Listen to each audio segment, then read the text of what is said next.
पवन जी से मैं कहना चाहता हूँ कि हमसे 1 करोड़ 1.5 करोड़ रुपया ले लें, या तो हम ज़मीन ले लें हमसे, या तो नगद ले लें।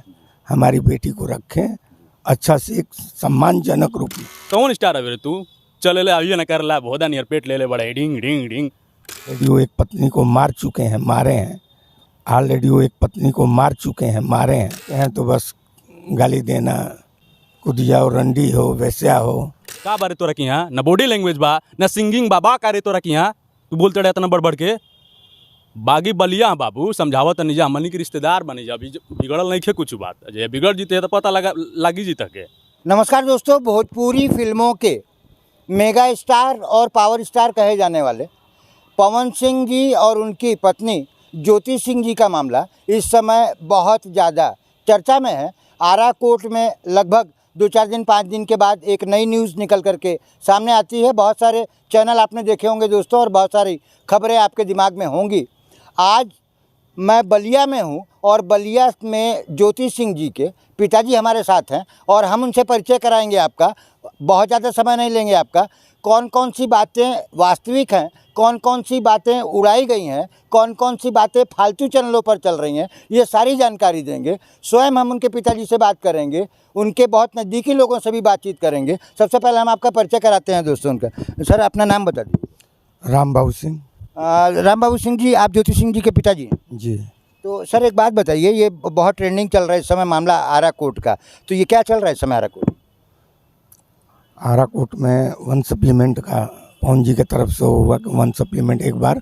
अच्छा, मतलब पवन सिंह जी ने 1 टाइम सेटलमेंट की बात कही है? तो मैं पवन जी 1 करोड़ रुपया दे रहे थे और पूरी भविष्य की बात है बेटी के लिए। तो हमने एक फ्लैट, अपार्टमेंट और 3 करोड़ रुपया उनसे मांगा। पवन जी इनकार कर गए। पवन जी से मैं कहना चाहता हूँ कि हमसे 1 करोड़ 1.5 करोड़ रुपया ले लें, या तो हम ज़मीन ले लें हमसे, या तो नगद ले लें।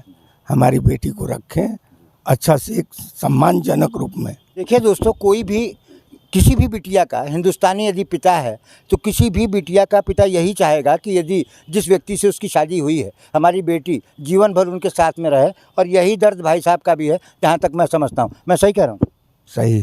तो जहाँ तक मैं समझता हूँ ये बात बिल्कुल सही है। और जब पवन सिंह जी ने तलाक फाइल किया था, उसी समय से उनका ये मूड बन गया था कि किसी भी तरीके से 1 टाइम सेटलमेंट हम करें। और 1 टाइम सेटलमेंट भी इन लोगों के बीच में नहीं हो पा रहा है, क्योंकि बिटिया के पूरे भविष्य का सवाल है। आगे उसकी शादी कहीं होगी कि नहीं होगी, ये भविष्य के गर्भ में है। और कहीं ना कहीं उस बच्ची को अपना पूरा जीवन पालन करने के लिए पैसे की बहुत ज़्यादा ज़रूरत होगी। और चूँकि वो बच्ची है तो इसलिए माँ बाप पर कितने दिन निर्भर रहेगी। तो यदि 1 टाइम सेटलमेंट में यदि कुछ अधिक बढ़ा करके रुपया मांगा गया है तो मेरी समझ से भी गलत नहीं है। सर एक बात बताइए कि ये तो मामला अभी ट्रेंडिंग में चल रहा है। एक्चुअली इस विवाद की शुरुआत शादी के कितने दिन बाद हुई थी?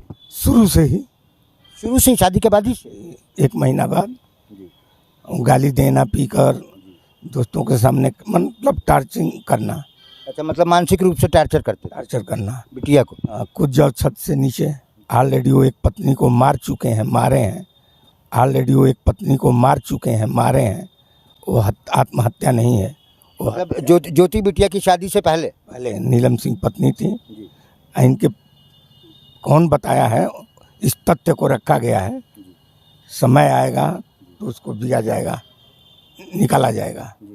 तो हत्या था, वो चाहता था कि ये भी आत्महत्या कर ले। तो आखिर ये पवन सिंह जी ऐसा बार बार क्यों करते हैं, 2-2 3-3 पत्नी रखने का, ये क्या कारण? अयासी है और क्या है। तो सर एक बात बताइए कि जब आपको, माफ़ करिएगा मैं आपको थोड़ा सा पर्सनल बात कर रहा हूँ, कि जैसे मान लीजिए कि उनकी पत्नी पहले से थी, तो फिर आपने कैसे शादी करने का निर्णय कर लिया? वही लोग, असल में हमारी एक सिस्टर की शादी हुई है वहाँ पे, चाचा के लड़की की। तो ये लोग उनसे कहें कि आए थे शादी में पवन के भाई, तो कहें कि ज्योति का शादी पवन से कर ही लो। तो हम भोजपुरी पिक्चर नहीं देखते थे, बॉलीवुड की पिक्चर देखते थे, गाना भी बॉलीवुड की सुनते थे। फिर सोचे कि वही लोग पूरा दबाव बनाए और 1 महीने में शादी पंडित बुलाकर बैठा दिए। अरे राम बाबू जी, इनके चाचा का है अजीत सिंह, कि 10 लाख नहीं है तो बोलो 10 लाख दे दी जाए, 1 महीना में शादी हो जाओ। हम बात हमको लग गया ये सर मैं ये जानना चाहूँगा कि मतलब उनकी पत्नी, पहले वाली पत्नी मर चुकी थी क्या? मर चुकी थी अच्छा, उसके बाद आपने शादी की। जी। तो सर शादी के कितने दिन बाद विवाद चालू हुआ ये? पहले ये सुन लीजिए, जी उनके चाचा अजीत सिंह 10 लाख रुपए, इस 10 लाख रुपए वाली बात हमको चुभ गई। हम कहा कि आइए शादी होगी अब, एकदम वह समझ ल बड़का हमके। मैंने कहा उनके चाचा से, कहा कि आइए शादी होगी, 1 के महीना में अब होगी, और मैंने शादी किया। तो सर ये शादी के बाद सीधा सीधा उन्होंने तलाक फाइल कर दिया या बीच में आप लोगों के कुछ मधुर संबंध भी थे? कभी था मधुर, कभी बिगड़ा, कभी मधुर, कभी बिगड़ा, कभी मधुर, इस टाइप का चलता रहा। सर एक बयान में आपका देख रहा था, किसी चैनल पे चल रहा था यूट्यूब पर कि मतलब पवन सिंह जी बहुत ज़्यादा शराब वगैरह पीते हैं और अनाप शनाप भी बोलते हैं। पीते हैं बोलते हैं, नहीं पीते हैं तो ठीक है, पी लेते हैं तो बस गाली देना, कुदिया हो, रंडी हो, वैश्या हो। शंकर जी की पूजा एक बार बेटी कर रही थी तो कह रहे थे सारी रंडियाँ शंकर भगवान की पूजा करती हैं। अब इस तरीके की बात कही पवन सिंह जी? की बात बताइए, पूजा करना भी रंडिये करती हैं केवल? देखिए दोस्तों, इस तरीके का रहस्योद्घाटन हम नहीं कर रहे हैं, भाई साहब कर रहे हैं। और भाई साहब से हम ये थोड़ा सा ये पूछना चाहेंगे कि आप चूंकि उनके पिता की जगह पर थे, तो आपके साथ उनका व्यवहार कैसा रहा जितने दिन भी शादी चली है? ठीक ही रहा। आपके साथ ठीक? हाँ, हमसे थोड़ी बोलेंगे, वो तो टार्चर उधर कर रहे थे और रो रही थी। जाकर हम उसको लाए हैं। उसके बाद लॉकडाउन में 17 दिन यहाँ रहे, और लॉकडाउन कोविड में जब लॉकडाउन था तो इसे 17 दिन रहे, और 17 दिन के बाद वापस गए। फिर कहें कि उधर से लौट कर आऊँगा, फिर आए ही नहीं। अब तो मतलब कोरोना काल में जो 17 दिन उन्होंने बलिया में आपके घर गुजारे थे, तो उस समय पवन सिंह जी का आपके साथ कैसा संबंध था और अपनी पत्नी के साथ कैसा? सबसे अच्छा संबंध था। तो अचानक फिर इसके बाद जब वो बम्बई चले गए मेरे समय से शूटिंग करने के लिए, हाँ, और उसके बाद से उनकी कोई खोज खबर नहीं मिली? खोज खबर नहीं, तब तक उन्होंने डाइवर्स डाल दिया। अच्छा, तब उसके बाद उन्होंने डाइवोर्स फाइल कर दिया। तो आखिर सर डाइवोर्स फाइल करने का कारण कुछ समझ में नहीं आ रहा कि क्या कारण? वो आदमी गेमबाज है, गेम खेलता है। अभी 27 सितंबर को डेट थी, ये एक 7 अक्टूबर को था, इससे पहले एक 27 सितंबर को डेट था आरा में। तो 27 तारीख से लेकर और 7 तारीख तक ये शख्स बात किया है बेटी से, बहुत अच्छा बातें हैं, लगता था जैसे दोनों एक हो जाएंगे। तो गेमबाज है। और उसके बाद फिर व्यवहार बदल गया उनका? हाँ, गेम खेलता है, आरा कोर्ट में बदल गया। तो आरा कोर्ट में आखिर उन्होंने एक कोई बेस रखा होगा ना कि हम क्यों तलाक लेना चाहते हैं, क्या बेस रखा उन्होंने? कुछ नहीं, जज बिकी हुई है वहाँ की, जज एकदम बिकी हुई है। तो सर कुछ तो लिखा होगा उन्होंने कि भाई हम इस कारण से तलाक लेना चाहते हैं। दबाव बना रही थी, बहुत दबाव बना रही थी बेटी पे, 1 करोड़ कम नहीं होता है, पढ़ी लिखी हो, ये हो, 1 करोड़ में हो जाएगा जीवन यापन पूरा, उसका भविष्य आप लोग ही बताइए। नहीं, संभव नहीं। अगर हो जाएगा तो हम 1 करोड़ पवन सिंह को दे रहे हैं, चाहे ज़मीन बेच कर दें, ज़मीन लिखवाना हो ज़मीन लिखवा लें, न तुम ज़मीन बेच कर पैसा देंगे हम। आप सम्मानजनक पत्नी के रूप में रखे हो, मैं दे रहा हूँ। अच्छा, अब इस समय फिलहाल में अभी तक ज्योति बिटिया का क्या चाहती ज्योति बिटिया? क्या लड़की टेंशन में ही रहेगी? नहीं मतलब उनका क्या पक्ष है कि वो उनके साथ रहना चाहती हैं या तलाक मंजूर है? बिल्कुल, ये हमारे घर में इस तरह हुआ ही नहीं कभी कि दूसरी शादी हो, एक ही शादी रहेगी उसी तरह। देखिए दोस्तों, बच्ची अकेली रहेगी, ऐसा एक पिता का दर्द जो है वो हमारे सामने आ रहा है, लेकिन हम उसकी दूसरी शादी नहीं करेंगे और बच्ची भी नहीं करेगी, जैसा कि इनका कहना है। और वास्तव में 1 करोड़ रुपया से तौलना या 2 करोड़ रुपये से किसी को भी तौल लेना अपने आप में बहुत अच्छी बात नहीं है। और मैंने सुना सर कि आपके ऊपर भी कुछ लोगों ने लांछन लगाए, कुछ आरोप लगाए हैं, कुछ भद्दी टिप्पणियाँ की हैं, क्या कहेंगे सर, कौन कौन लोग हैं ये? एक संतोष कुमार है, स्टूडियो वाला है, वो पता नहीं फेमस होने के लिए अब वो हमको सिंगर पवन सिंह से उसके पिताजी सिंगर बनना चाहते थे।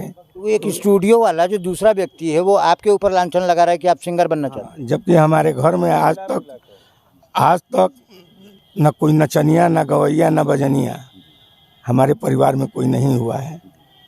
और ये कहाँ से बोल रहा है माधव, इससे भेंट हो जाएगा तो इसको सिखा दूंगा, पता लगा रहा हूँ इसको पहले। जी। तो किसी और ने भी आपके ऊपर कुछ आरोप लगाए?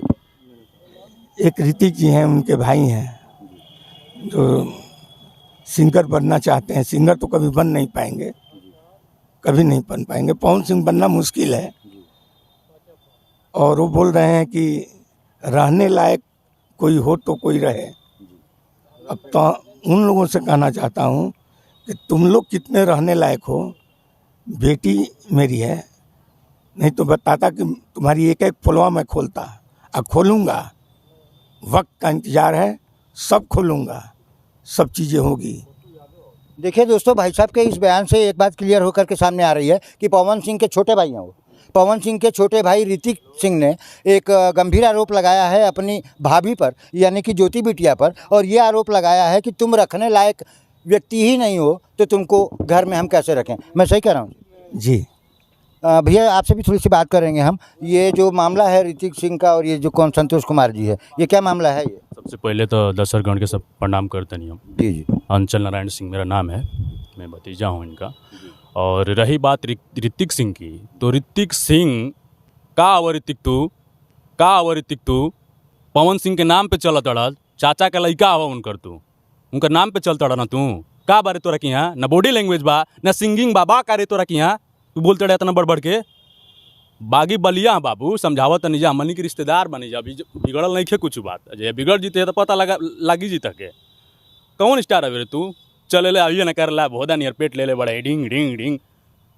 काहे का स्टार, काहे का सिंगर रे तू, कुछ नहीं खा बाबू तू। हवा बताहार पवन भैया के पीछे रह के, पवन भैया कह के पीछे रह के खड़ा होके। अरे यार तुम लोगों को तो घर बसाना चाहिए, तुम उजाड़ने वाली बात करते हो यार।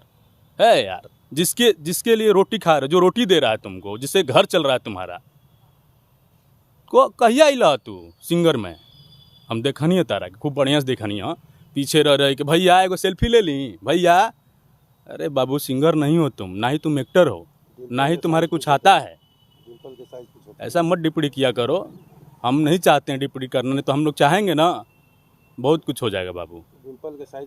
हिसाब से कोनो काम कोनो चीज़ बोलल जाला, वो मीडियम बोलत रह तू तो कोनो चीज़ सोच समझ के बोलल जाला। हमसे बहुत छोट हो तू, हम यह कहल चाहते नहीं कि हिसाब से तनी बतियावा। छोड़िए अब क्या बोलना, इस बात पे टिप्पणी नहीं करेंगे हम।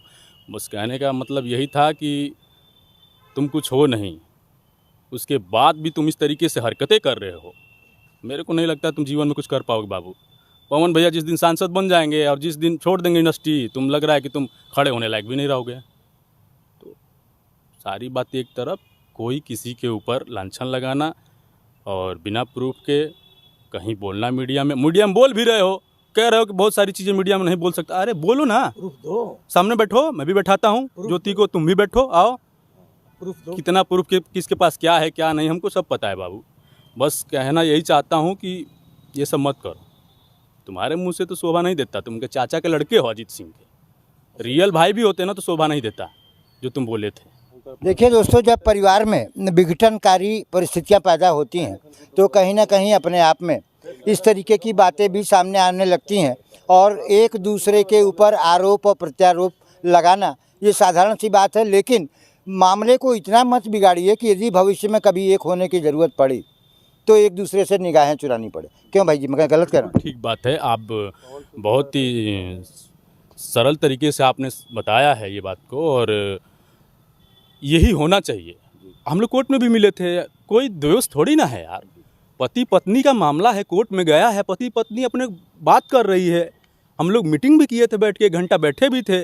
पवन जी भी बहुत, ऐसा नहीं है कि पवन जी दिल के बहुत अच्छे हैं, हम भी कह रहे हैं कि दिल के अच्छे हैं, पर पीने के बाद उनका जो आस पास रहने, इनके जैसे भाई, ऋतिक सिंह जैसे भाई बहुत लोग हैं ऐसे जो घर को बिगाड़ना चाहते हैं। अरे बिगाड़ो मत भैया, बनाओ यार, जोड़ो यार।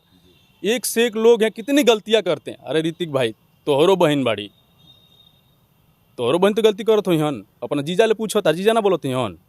तो यार सबकी बहन बेटी होती है, और किसी बहन बेटी के बारे में लांछन लगाना ये बहुत गलत बात है। किसी की बेटी बेटी होती है, किसी की बहन बहन होती है। और मैं ये नहीं कह रहा हूँ कि केवल मेरी बहन है, इस संसार की सभी बेटी बहन जो भी है, माता भी है, किसी की माँ है तो अपनी माँ है वो। इस नज़र से देखना चाहिए, इस तरीके से बोलना चाहिए, और मीडिया में तो बिल्कुल नहीं बोलना चाहिए इस तरीके से। दोस्तों, हमें इस पूरे किस्से में सबसे ज़्यादा आपत्ति इस बयान पर हुई है कि किसी व्यक्ति की यदि वो भाभी है तो भाभी को हिंदुस्तान में माँ का दर्जा दिया जाता है। उसके खिलाफ इस तरीके का बयान करना कि आप रहने लायक होती तब ना आपको रखा जाता, अपने आप में बहुत बड़ा आपत्तिजनक बयान है। गलत कह रहा हूँ? बिल्कुल ठीक बात है, और ऐसा नहीं बोलना चाहिए। हमसे कोई उनसे लड़ाई झगड़ा नहीं है, कोई उद्देश्य थोड़ी ना। हम मिलते हैं कोर्ट में ना, नमस्ते भी करते हैं, चाचा का पैर भी छूते हैं लोग। हम भी इज्जत देते हैं, उधर से भी इज्जत मिलती है। लेकिन अब बोल रहे हो कि मीडिया में मत बोलो। एक बार पवन जी ने बोला कि मीडिया में मत बोला करो कुछ भी फालतू चीज़। हम कौन बोल रहा है? सभी लोग तब साइलेंट हैं हम लोग। लेकिन इस तरीके से तुम बोल रहे हो, सब चीज़ कैमरा के सामने नहीं रखा जाता है और मीडिया के सामने तुम बोल भी रहे हो, तो ये कहाँ तक ठीक है? आप बताइए, कहाँ तक ठीक है ये?